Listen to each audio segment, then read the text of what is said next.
Here's a song in honor of our great Prime Minister. Though cowards flinch and traitors sneer, we'll keep the red flag flying here, and our Prime Minister will get free. Now, the government has come up with a solution for the obesity crisis. It's called socialism. Socialism has a 100% success record in getting people to eat less through the method of state-engineered famine.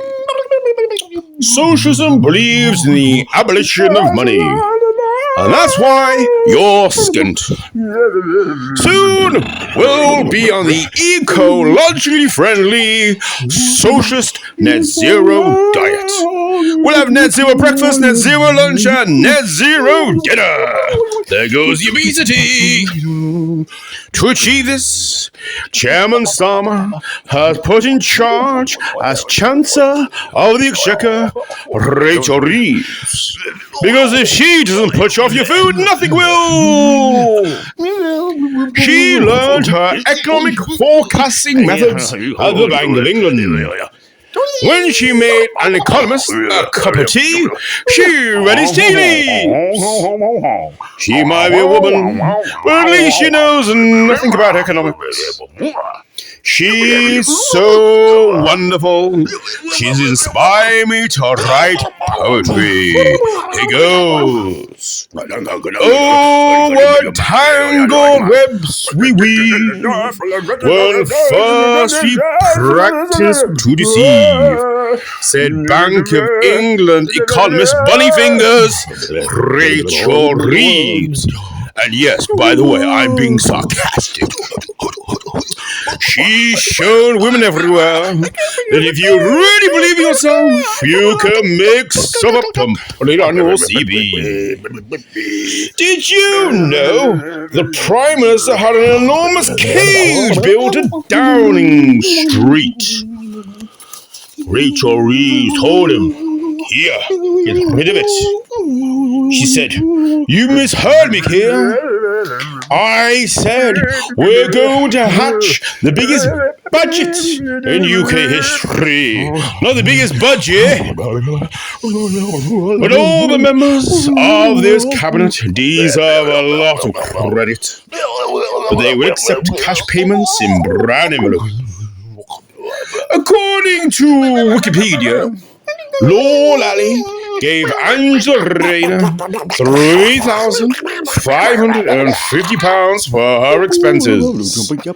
I never knew you could spend that much money at Audi. She's so wonderful, she's inspired me to write a song. Angela is no angel, and Rayner is a no-brainer. Also, according to Wikipedia, Lord Alley gave the Prime Minister £2,435 to spend on glasses. Blooming Nora! What's Keir doing? Building his own telescope? The Prime Minister said the general election victory had given him a clear mandate. But enough of his relationship with Lord Alley. Chairman Starmer has a stick and carrot approach to politics. He has a big stick for anti-immigration protesters and a carrot, a 24-carat gold necklace he received from Lord Alley. But I do not think it right when people say, Starmer, anti-farmer. Keir Starmer loves cows. Have you never seen Yvette Cooper? In fact, he loves them so much. Every night, before he goes to sleep, round Lord Alley's flat, He bows down and worships his very own golden car. Look! Socialists are good people. They often travel the world helping alcoholics and people with mental health problems. Which is why 100 Labour MPs campaign for Kamala Harris. Mr. Starmer is a pragmatic politician who is tired of a utopian socialism that just builds castles in the air. So he's built his holiday home in the Algarve. This government is a government of change. Brown envelopes, hard cash, and loose change. The Prime Minister is very pro-euthanasia. And I don't mean teenagers in Delhi. He is committed to euthanasia, for socialism is the greatest experiment in assisted suicide the world has ever seen. In the highest taxing budget in UK history, Chairman Starmer said, there is good news and there is bad news. The bad news is jobs will disappear, factories will close, and living standards are going to plummet. But the good news is Keir Starmer met Taylor Swift. Keir Starmer's favourite book as a child was The Lion, the Witch, and the Wardrobe. He was enchanted by a magical land of permanent winter that could kill off all the useless grannies. As a young Trotskyite, the Prime Minister went to Czechoslovakia to do voluntary communist work. There he fell in love with a rather biggish, plumpish lady called Natasha. Now Keir Starmer is an old, jaded Trotskyite. The only big fat checks he loves comes from Lord Ali. When he was accused of financial corruption, Mr. Starmer said he resented the charge. In fact, he hates being charged for anything.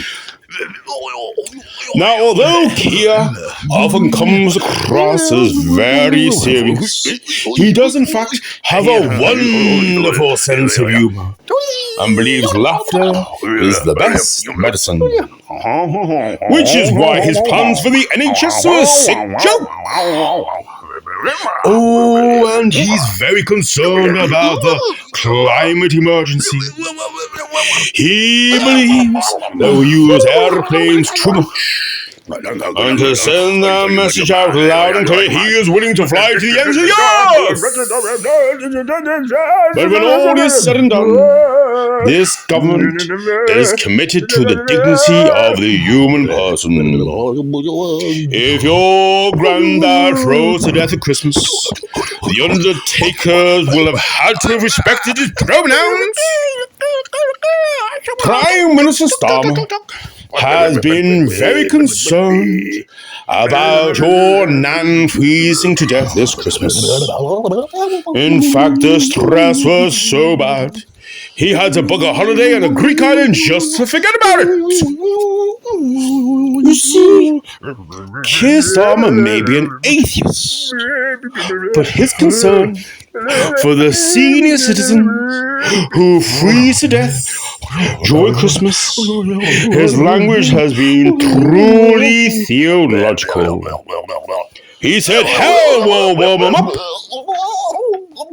Under the new woke socialism, the state will repossess your house and everything you own, but you can choose your own pronouns.